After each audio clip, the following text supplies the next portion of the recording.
प्रिय मास्ते सभिनी सिंधियुनि चेटीचंड जो ॾींहुं धूमधाम सां मल्हायो के त अञा बि मल्हाए रहिया आहिनि। असीं हाणे विक्रम संवत साल 2082 में घिरी चुका आहियूं। पर पिक्चर अभी बाक़ी है मेरे दोस्त।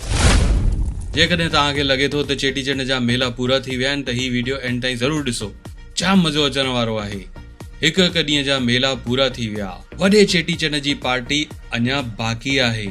कल्याण में थी रहियो आहे 3 ॾींहं जो चेट जो सिंधी मेलो।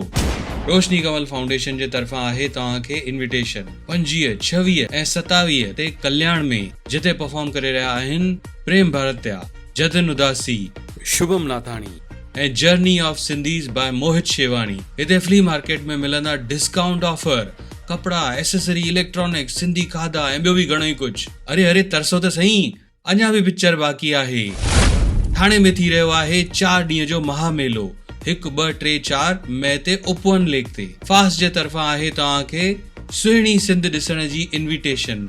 हिते तव्हांखे सिंध जा नज़ारा ॾिसण मिलंदा, मोहन जो दरो ॾिसण मिलंदो, सिंधी खाधा, शॉपिंग फेस्टिवल, रॉकिंग सिंधी परफॉर्मेंसिस।